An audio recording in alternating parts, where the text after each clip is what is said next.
Hola, bienvenido. Esta es la clase de literatura española 1. Yo soy la profesora Marta y seguimos con el módulo 2, la novela de Cervantes y las rutas del romanticismo. Ahora tratamos de la unidad 2, influjos en la estética romántica.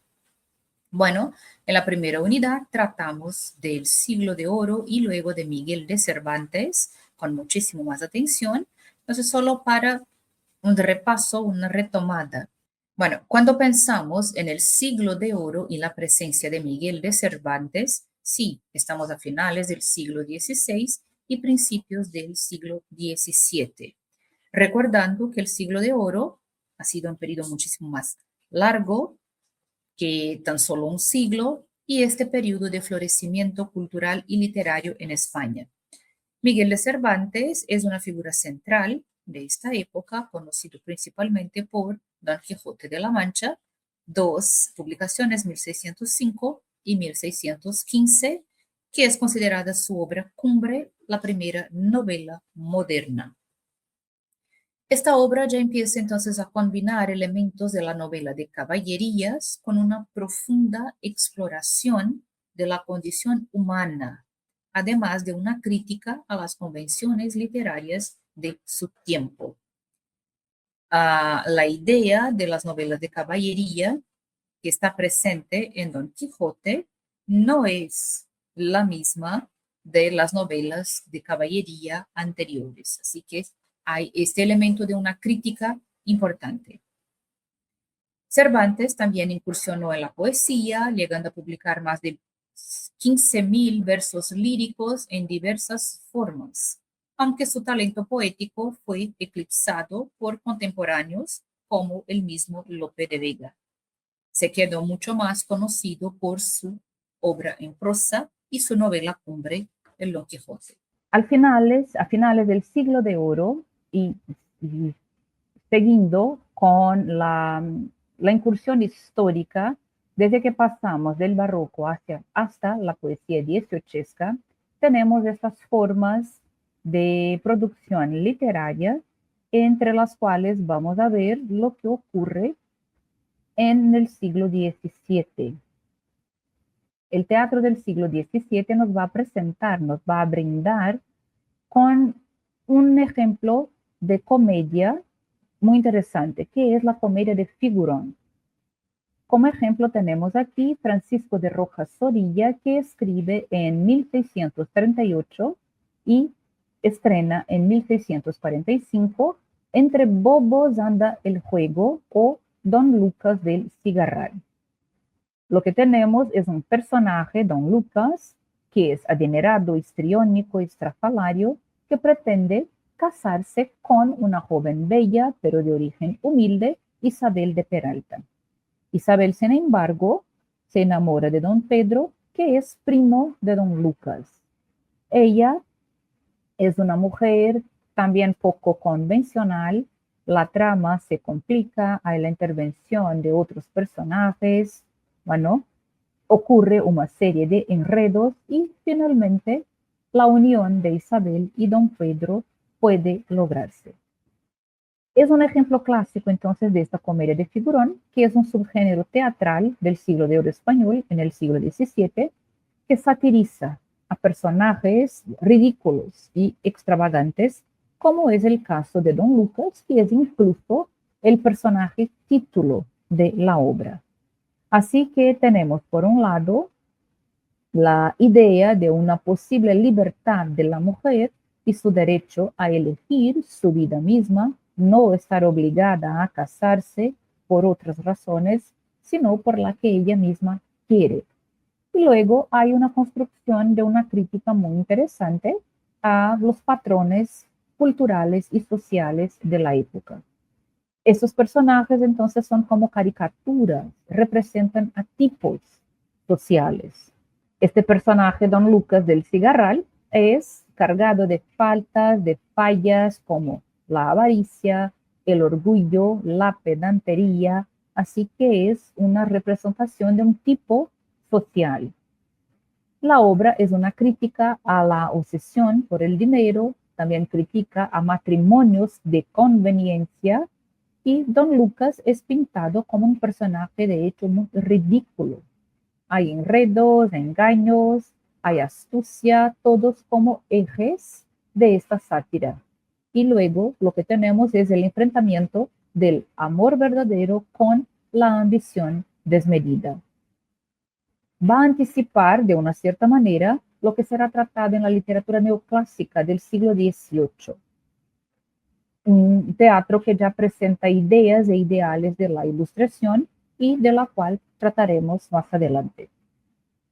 Los personajes de esta comedia de figurón, así que tenemos Don Lucas del Figarral, Isabel de Peralta, aquí hay la descripción, podéis después parar estas láminas, diapositivas y mirarlas con más atención. La secuencia de los personajes, la representación de los actos, aquí por ejemplo, cuando se presenta a esta figura, Don Lucas del Figarral, un hombre grotesco, presumido, es muy engreído de su riqueza y quiere casarse con Isabel de Peralta. Ella lo desprecia, ya está enamorada de otro, que es el primo de Don Lucas.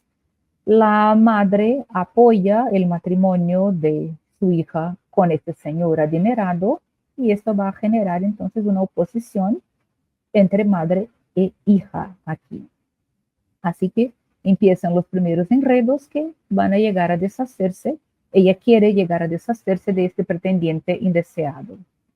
En el acto segundo, Isabel cuenta con la ayuda de Cristina, su dama de compañía, idean estrategias para ridicularizar a Don Lucas, poder demostrar que no es un pretendiente aceptable. Don Pedro logra acercarse a Isabel sin ser descubierto. Entonces aquella conocida trama de fingir ser otra persona, en fin. Don Lucas sigue siendo arrogante, engreído, porque no se da cuenta de los engaños, sigue en ridículo, está convencido de su atractivo, de su superioridad, así que las situaciones cómicas parten de ahí. Hay momentos de gran burla de esta persona ridícula que es Don Lucas, que es Don Lucas. En el acto tercero, se puede percibir las artimañas de Isabel y de sus aliados, el clímax, cómo puede entonces desenlazarse de Don Lucas, que queda humillado, expuesto como necio, como tonto, y luego doña Alfonsa desiste de este matrimonio. Isabel y Don Pedro pueden estar juntos, es la victoria del amor verdadero, y la obra entonces cierra con esta fuerte crítica a matrimonios por interés y también a la vanidad desmedida de algunos personajes, de algunos tipos sociales representados por Don Lucas. Avanzamos en el tiempo y esas aportaciones, las transformaciones, por decirlo así, en la literatura en España, y nos deparamos también por la época del siglo XVIII con el rococó, que es mucho más una tendencia, no exactamente un estilo, pero una convergencia de actitudes, de posturas, sensibilidades detectadas en el arte europeo de mediados a finales del siglo XVIII. Reconocemos que la palabra ni siquiera aparece en el siglo XVIII, no se utilizaba, viene del francés, tiene que ver con la idea de decoración. Se nota el rococó mucho más por ejemplo, en la arquitectura, en la producción, por ejemplo, de mesas, de muebles, que es un estilo mucho más decorado. Esta es la idea de decoración como aparece en el nombre.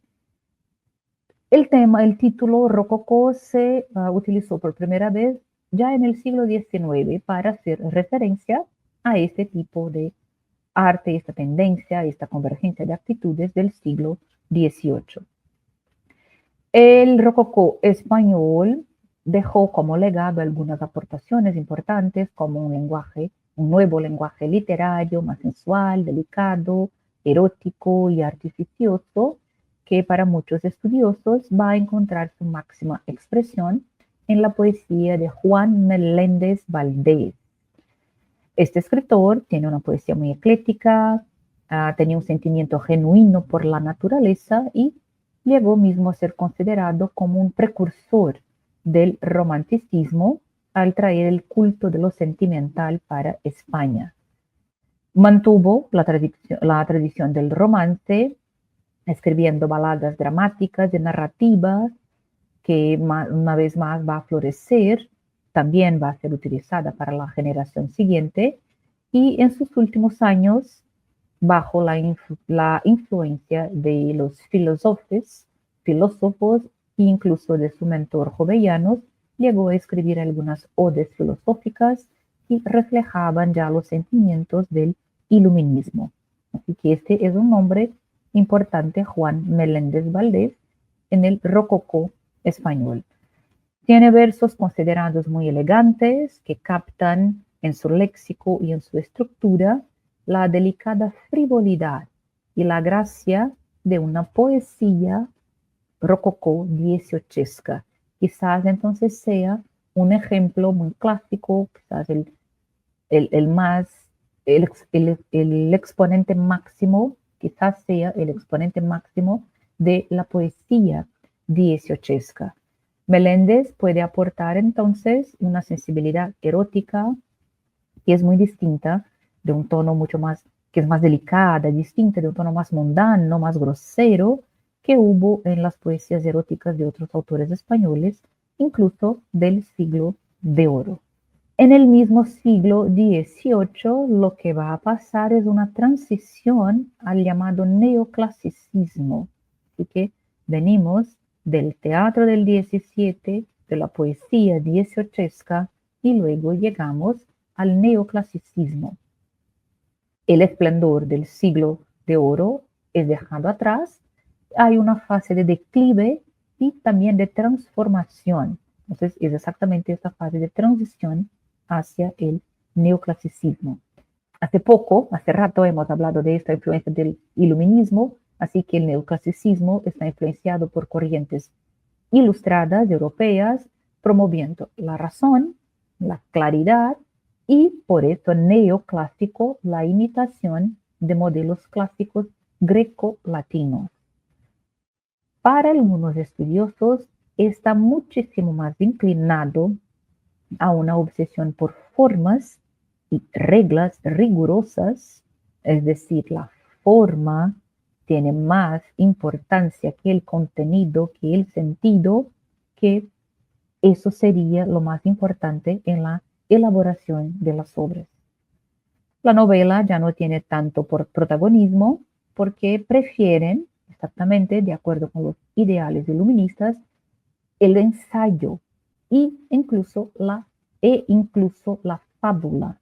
Ya vamos a ver por qué, porque la fábula implica una idea de moraleja, una enseñanza, y esto es muy importante en la literatura neoclásica española porque tiene que ver con una intención didáctica.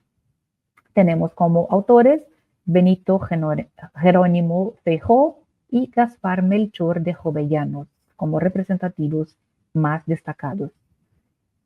En España el neoclasicismo no tuvo la misma fuerza que en otros países, pero Leandro Fernández de Moratín y otros destacaron con algunas obras que valen la pena que echemos un vistazo por su crítica y por su intención didáctica, como El Cid de las Niñas, una obra de 1806 en que reflejan estos ideales neoclásicos, las preocupaciones sociales de la época y esta intención de educar a la sociedad. Entonces es este carácter didáctico que va a difundir la moral y los valores burgueses. Tiene un objetivo muy claro, una intencionalidad. Buscan formar a los ciudadanos de esta nueva sociedad ilustrada.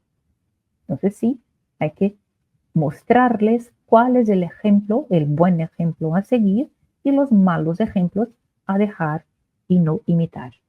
Así que el siglo XVIII está muy marcado por esa idea del racionalismo ilustrado. Recordemos que se refiere a un movimiento intelectual basado en la razón como única fuente de conocimiento.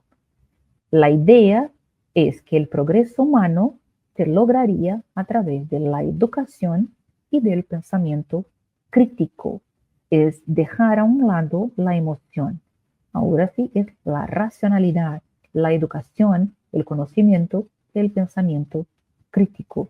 Y es interesante que van a pensar, como ya habíamos visto en la comedia de Figurón, de alguna forma una preocupación incluso con la educación de las mujeres. ¿Por qué? Hay la intención. ¿Quiénes educan? Incluso a los hombres. Son las madres. Las madres tienen un papel, las mujeres, madres, tienen un papel muy importante en una fase de creación, de crianza, de cuidado de estas personas que llegarán a ser importantes en la sociedad. Así que hay que mirar a eso con más atención porque hay un modelo de sociedad que se espera alcanzar.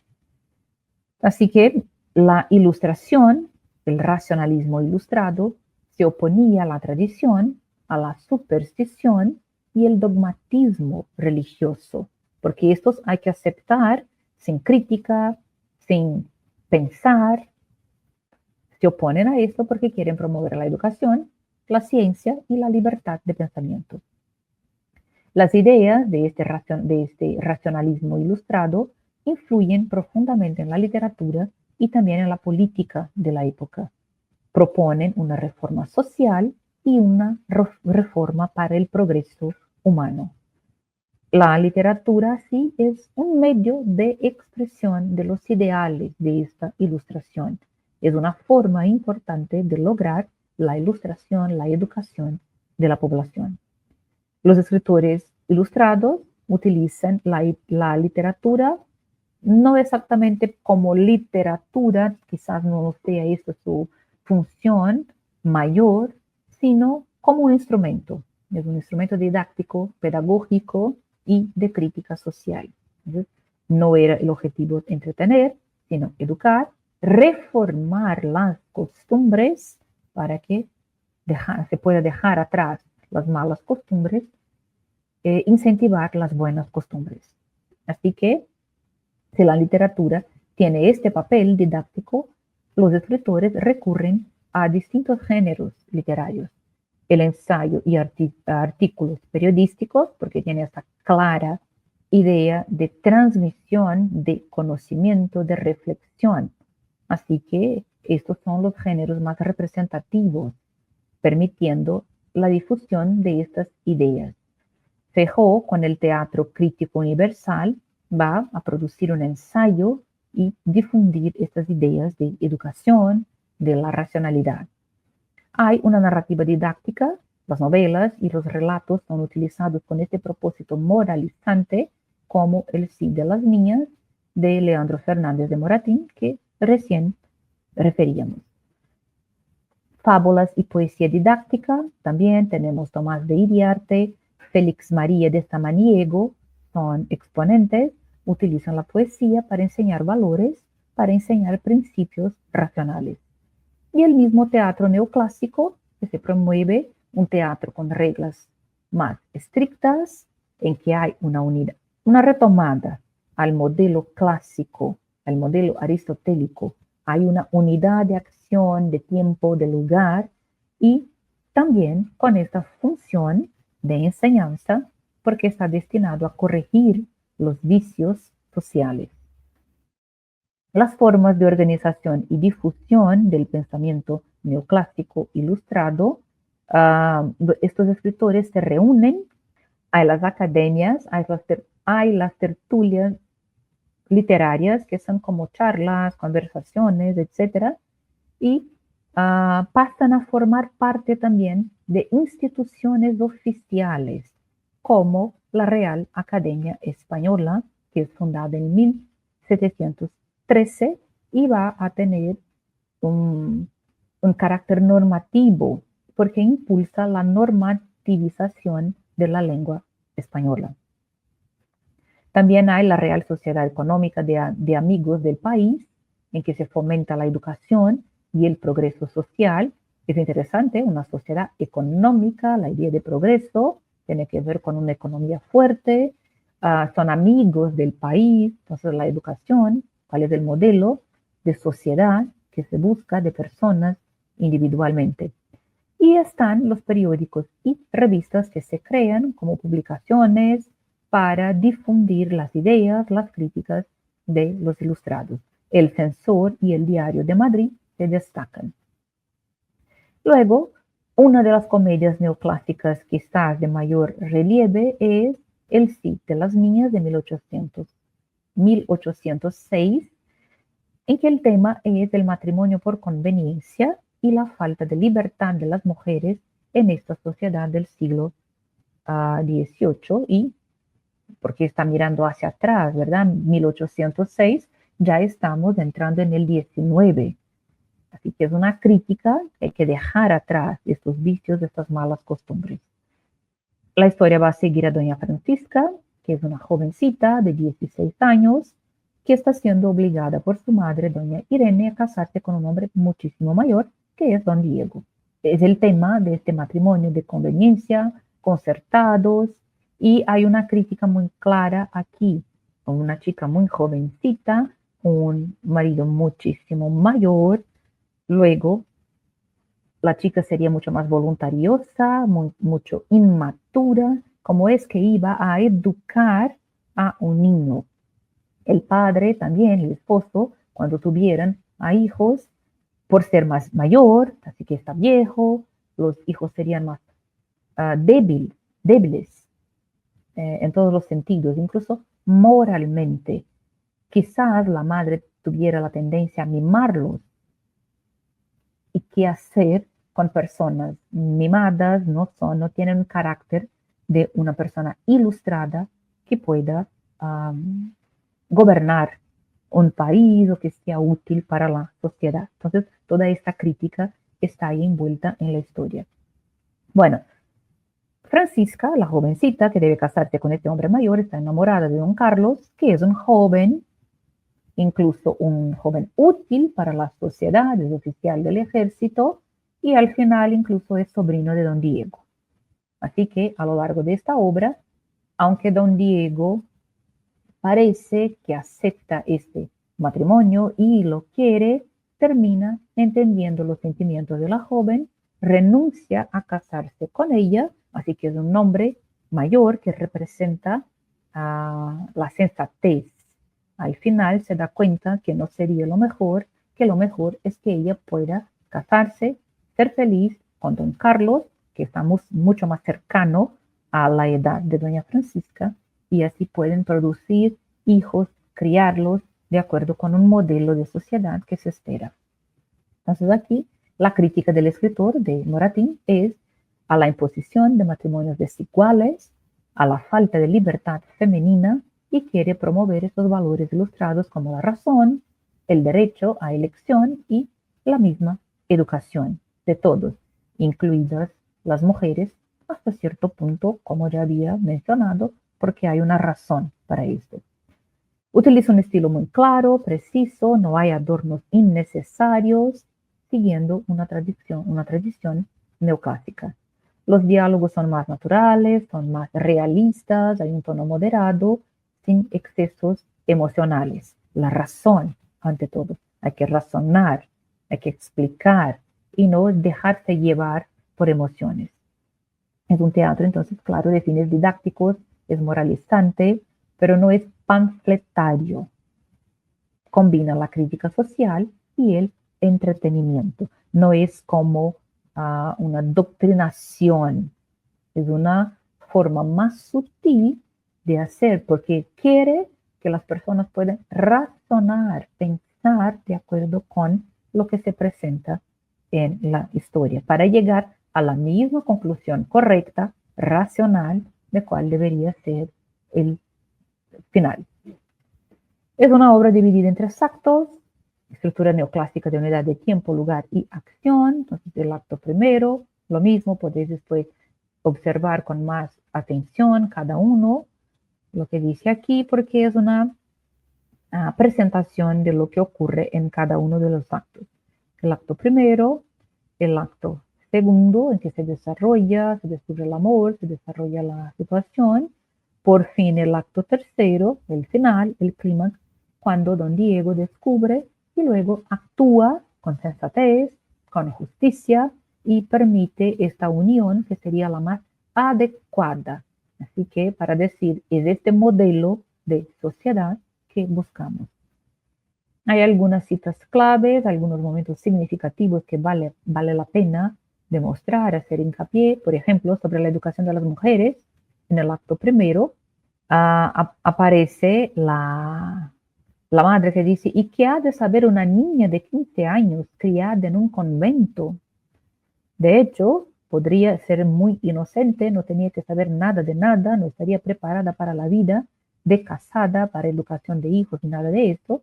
Es una crítica muy clara a esta falta de educación de las mujeres y lo que se esperaba, una sumisión, una obediencia y la falta de capacidad de decisión por unas mismas.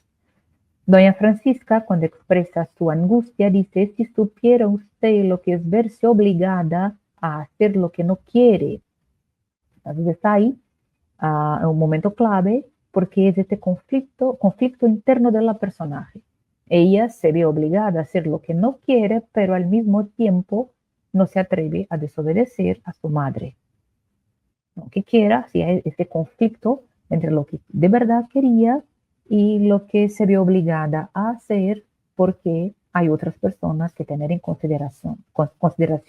Entonces, las imposiciones sociales, las expectativas de otros y lo que uno mismo desea. Por fin, el buen senso, la sensatez de don Diego cuando renuncia al matrimonio, dice, si vuestro corazón no es mío, sería un crimen el querer forzarlo. Entonces muestra su nobleza, su justicia y rompe con esa tradición de los matrimonios impuestos y deja que la elección pueda ser hecha. Así que en conclusión, El sí de las niñas es una obra fundamental de este neoclasicismo español que defiende la libertad individual, defiende la educación de la mujer, que serían dos formas entonces de tener una sociedad mejor, como habíamos comentado. Hay una razón hasta qué punto educar a estas mujeres y para qué. No es por nada, no es porque crean en una igualdad entre hombres y mujeres, pero para el cumplimiento de su función como madres que educan a las nuevas generaciones también hasta cierto punto.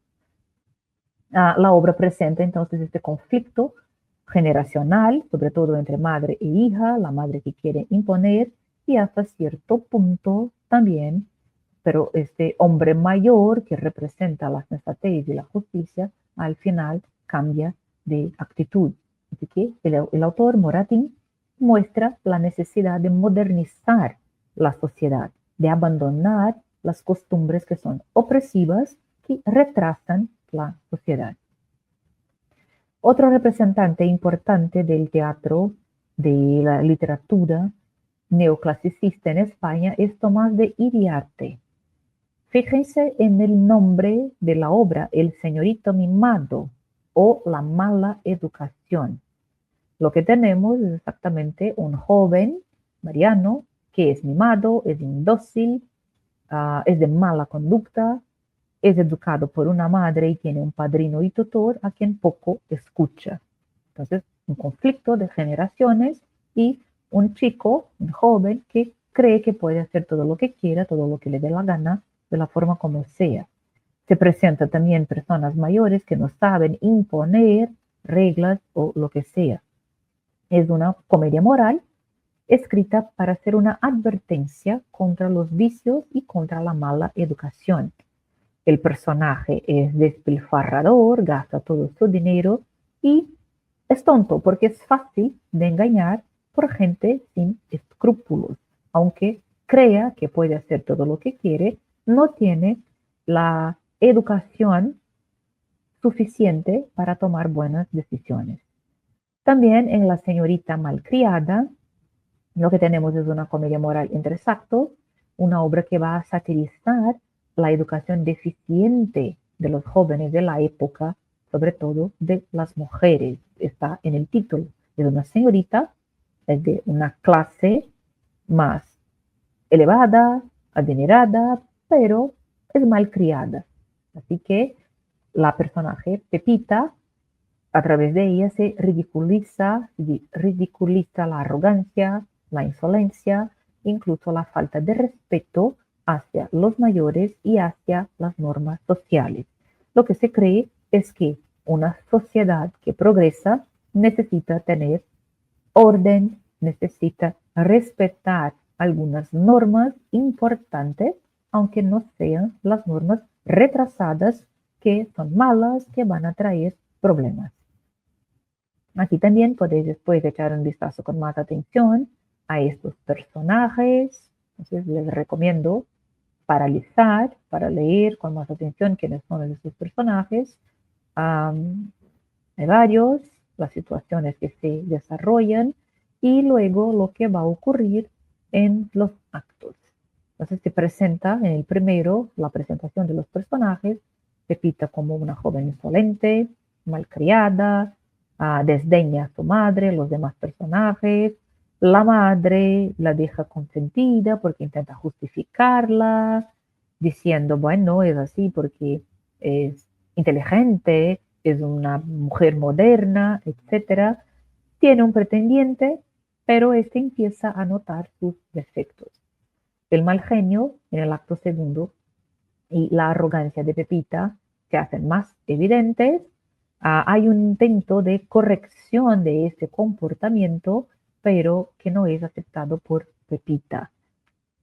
Algunos empiezan a advertir a la madre que la consiente todo el tiempo sobre los peligros de esta actitud, es decir, la hija malcriada está equivocada, pero la madre también lo está. Y al final, don Pedro decide que debe rechazar a Pepita, porque no podría ser feliz con alguien tan malcriada. Así que la lección moral está ahí, tratando de la importancia de una buena educación y de la disciplina para la juventud.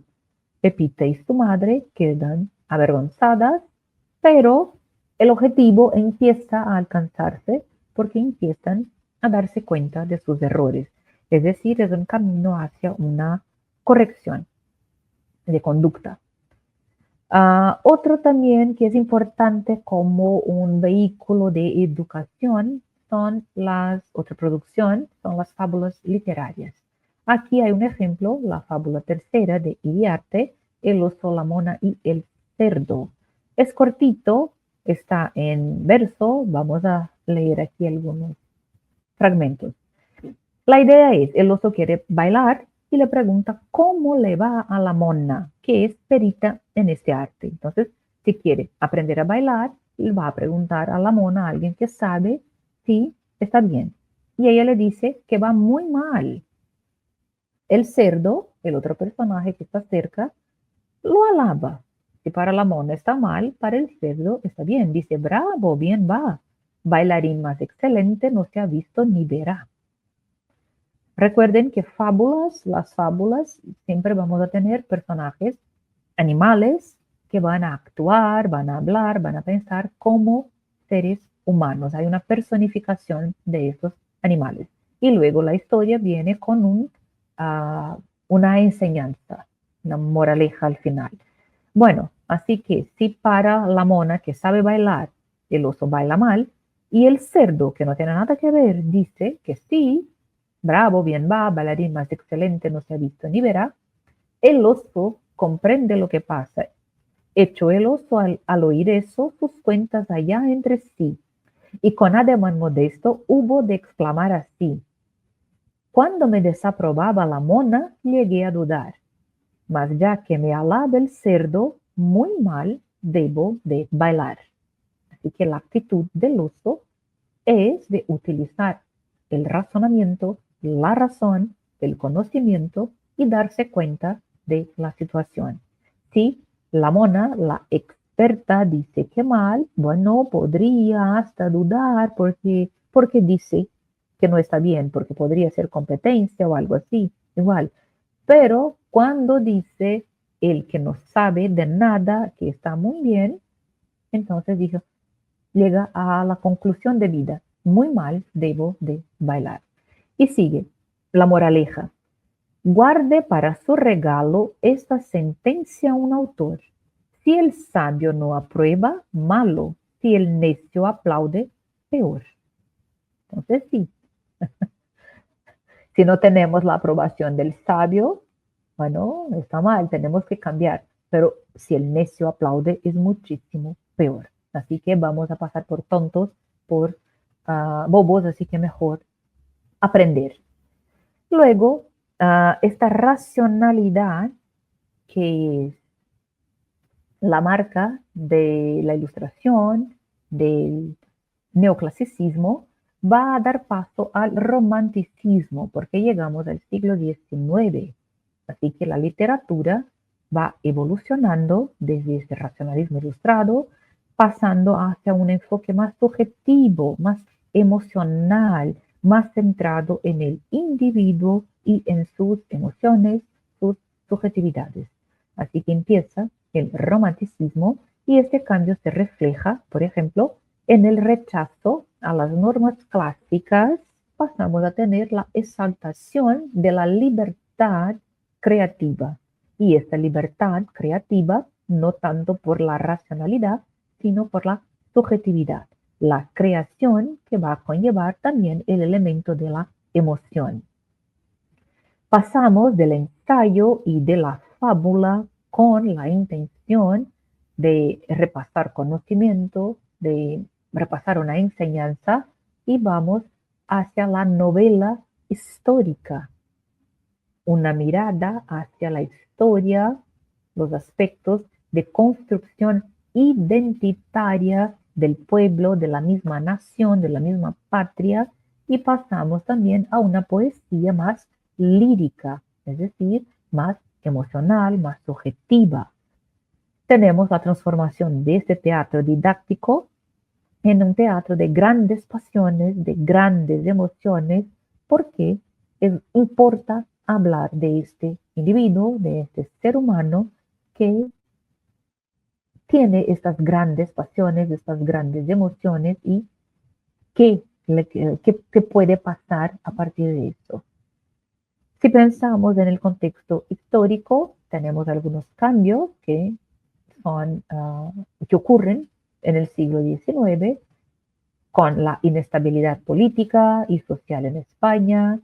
Hay las influencias de la Revolución Francesa desde 1789, la Guerra de la Independencia de 1808 a 1814 contra Napoleón, la restauración absolutista de Fernando VII y posterior instauración del liberalismo, es decir, pasa por esa estabilidad, la caída de la monarquía, después una restauración de los Borbones, en fin. Las ideas nacionalistas, liberales y románticas van a tener su auge frente al racionalismo ilustrado y la literatura ahora no es exactamente un medio, un instrumento de educación, sino un medio de expresión de los conflictos políticos e identitarios, cómo se siente, cómo se ve el individuo, cómo se ve la sociedad frente a estos conflictos. La erupción de este romanticismo, entonces, como un movimiento literario que se desarrolla en la primera mitad del siglo XIX. Se caracteriza por esta exaltación del yo, de la subjetividad, hay el sentimentalismo frente a la racionalidad, hay la libertad creativa y una rebeldía contra la imposición de normas clásicas, porque ahora sí, la idea es que la producción sea más libre, haya más libertad creativa de acuerdo con el individuo.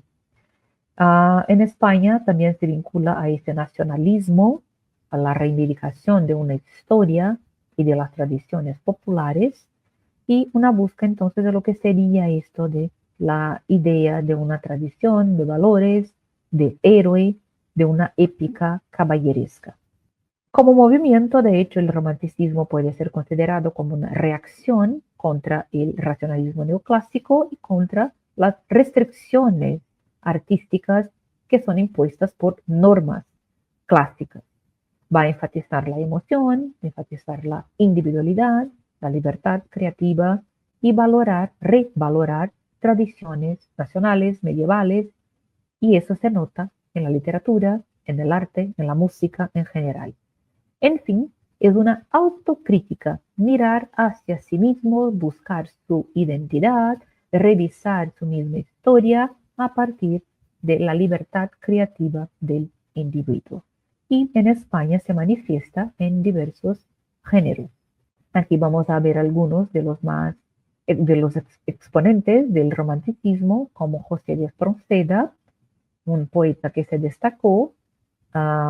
Tenemos, por ejemplo, la obra El estudiante de Salamanca, en que hay la fascinación romántica por personajes rebeldes y los destinos trágicos.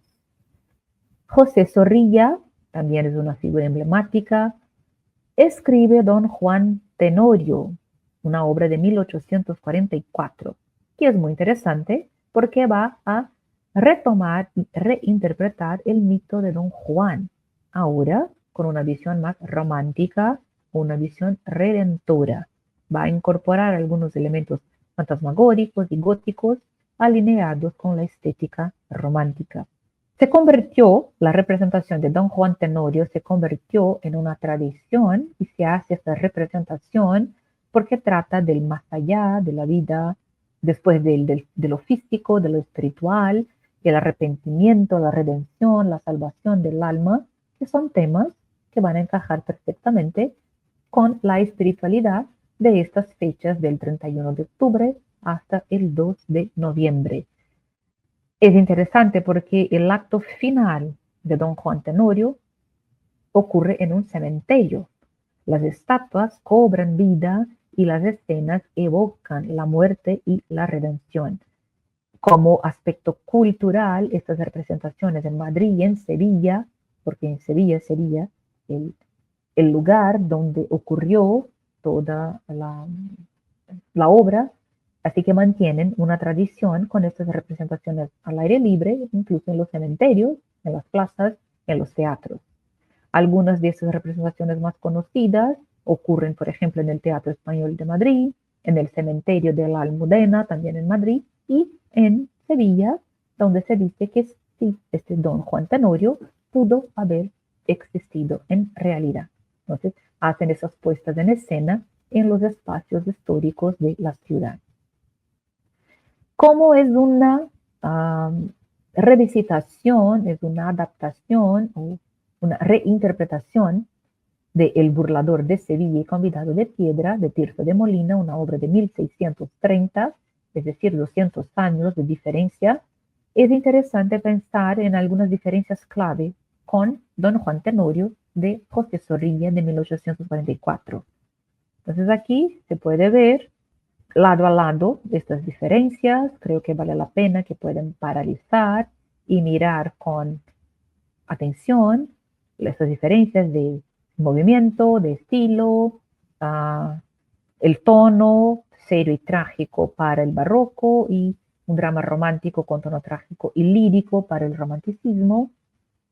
En el barroco, la intención de enseñar una lección moral y religiosa sobre el castigo divino porque no hay arrepentimiento. En el romanticismo se exalta la pasión, es un hombre que se deja llevar por la pasión, luego es rescatado, el amor tiene esta fuerza redentora. La personalidad de Don Juan en El burlador de Sevilla es cruel, frío, calculador, no se arrepiente, actúa por placer y desafío, pero Don Juan Tenorio del romanticismo es un hombre apasionado, es impulsivo y es romántico, se deja llevar por sus emociones. Si la motivación del Don Juan barroco es burlarse de las mujeres y de la autoridad, desafía hasta Dios, incluso hasta el final, y no se arrepiente, la intención de Don Juan Tenorio es la seducción, es el amor, y al final sí encuentra la redención. El destino final de Don Juan en El burlador de Sevilla, del siglo de oro del barroco, es la condenación al infierno porque no se arrepiente. Don Juan Tenorio, romántico, es redimido y es salvado por el amor de doña Inés. Aunque mueran, ambos mueran, pero la redención y la salvación es posible para don Juan Tenorio. La visión del amor y de la mujer, el burlador de Sevilla es más superficial, el amor superficial, es un arma para engañar a otros. Para don Juan Tenorio es un amor más profundo, porque de hecho termina por enamorarse. De hecho, siente un amor verdadero por doña Inés. Las mujeres, para don Juan del burlador de Sevilla, son meras víctimas de su engaño, así que representa este honor mancillado, deshonrado, y en don Juan Tenorio hay la representación de una mujer que sirve como instrumento de salvación, mostrando este ideal romántico del amor puro. Y el castigo, hay la diferencia, si en el burlador de Sevilla don Juan muere, es arrastrado al infierno como castigo divino. En don Juan Tenorio, sí, don Juan también va a morir, pero se arrepiente. Es perdonado por Dios gracias a doña Inés. Y el simbolismo de esto, de una parte, una justicia divina inquebrantable, el libertino no arrepentido no tiene salvación en la estética barroca, en la redención romántica, sí, el amor verdadero puede salvar incluso a un pecador. Hay algunas otras consideraciones aquí acerca de la estructura y el tono de la obra. Pueden leer con más atención para listar estas diapositivas, estas láminas y tener atención a esta estructura. Y luego, terminando esta comparación, si Tirso de Molina presenta un don Juan cínico y castigado merecidamente por la justicia divina, tenemos este concepto barroco de una moral cristiana. Ya José Zorrilla convierte a don Juan en un héroe romántico. Es humano, se deja llevar por sus pasiones, pero a través del amor puede redimirse, así que puede alcanzar la salvación. Es una otra forma de pensar este amor como también la posibilidad de salvación. ¿Sí? Don Juan Tenorio será una reinterpretación más suave de este mensaje original y adaptado a la sensibilidad del romanticismo. Luego, otras obras y autores muy importantes del romanticismo español tenemos con la poesía de Gustavo Adolfo Bécquer, sus rimas y leyendas, en que logra capturar la sensibilidad romántica utilizando temas como el amor, la muerte, lo sobrenatural. Se dice que Bécquer es el principal exponente del romanticismo tardío en España. En Rimas y Leyendas, su obra más famosa, hay una poesía intimista, melancólica, subjetiva, muy al modo romántico, pero se aleja a este romanticismo exaltado y grandilocuente, porque se centra en un sentimiento, en el sentimiento y en la musicalidad del verso.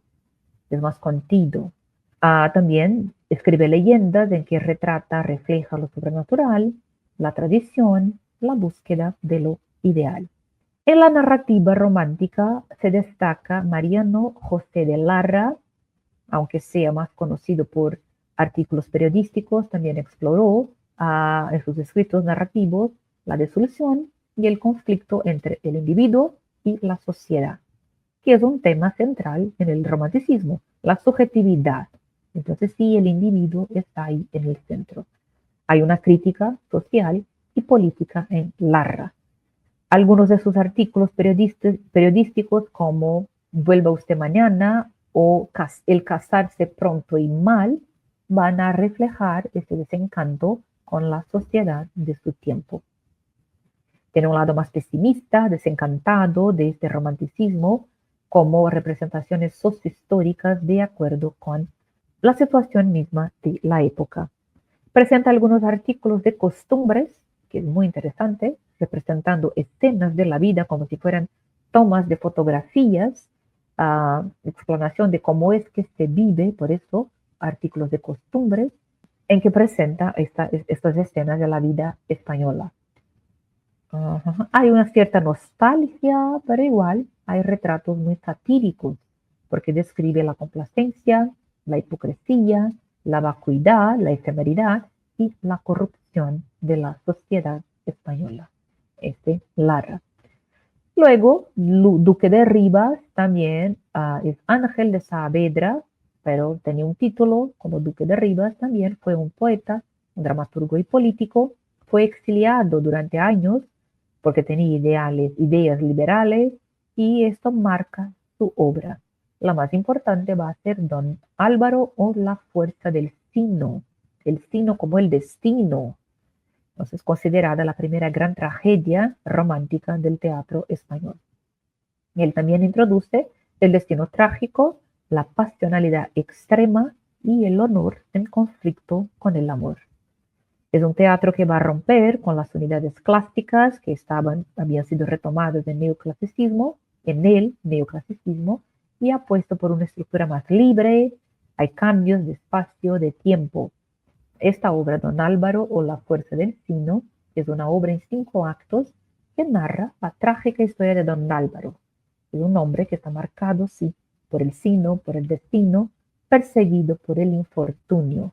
Tiene un amor imposible con Leonor y una obsesión por el honor, pero por eso se envuelve en una serie de duelos, de percepciones, de muertes, y al fin el desenlace fatal refuerza esta idea de que no hay como escapar de un destino, destino inexorable.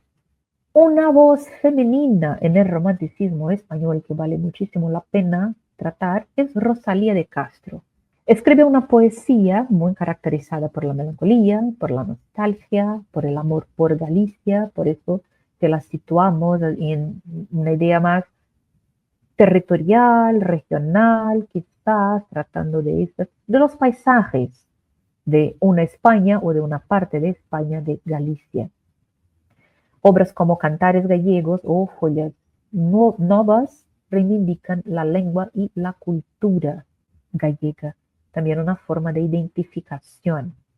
Aborda otros temas como la soledad, la injusticia, el destino fatal, la fatalidad también. En fin, son temas muy románticos que van a aparecer en las obras de Rosalía de Castro. Cantares gallegos es de 1863, considerada también la obra fundacional del Resurgimiento, un movimiento de recuperación cultural gallega. Y Follas Novas de 1880 refleja una mayor introspección, más voltada a la individualidad, a la subjetividad, temas del dolor, la alienación, la desesperanza. Mucho se puede notar a través de una búsqueda por la biografía. Entonces hay estos elementos más trágicos, incluso de una biografía de Rosalía. Aquí tenemos una representación de su imagen. ¿Quién podría ser?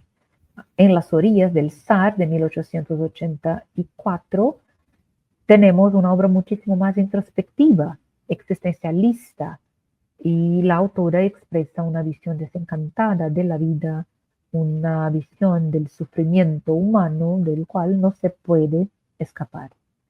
Es un estilo que va a combinar una musicalidad del verso, hay imágenes naturales de la región de Galicia y esta profunda sensibilidad social. Por eso se dice que anticipa el modernismo, con algunas décadas aquí. Una otra escritora importante, muy interesante, es Gertrudis Gómez de Avellaneda, de la que no hablamos en esta clase, pero está en el podcast. Sería bueno entonces que la escuchen con bastante atención. Es una escritora que la ubicamos en el romanticismo español, nacida en Cuba, pero fue a vivir a los 22 años en España, y es desde ahí donde produce y fue reconocida en su época. Gertrudis Gómez de Avellaneda, así que vale la pena que escuchen con atención a la profesora Brígida Manuela Pastor, que nos habla de esto en el podcast. Este conjunto de autores que les presento aquí, no son muy pocos, no tenemos tiempo suficiente para tratar de todos, pero son autores que nos ayudan a componer este mosaico, estas distintas facetas del romanticismo en España, que va desde una crítica social hasta un lirismo más intimista, el drama trágico. Es un legado que sí influenció la literatura posterior y luego consolida el romanticismo como una de las corrientes más importantes en la historia literaria española. Aquí tenemos entonces las referencias. Es bueno que puedas hacer las lecturas, buscar los textos, conocer un poco, incluso la biografía, conocer un poquito de la biografía de estos autores, porque son muchos más. Tenemos aquí solo una ventanita hacia el romanticismo español y como es una de las expresiones más importantes, vale la pena que podáis ampliar sus conocimientos sobre este estilo, sobre estas producciones, sobre tantos otros autores que forman el romanticismo español. Terminamos esta clase, buenos estudios y nos vemos en la próxima. Hasta más.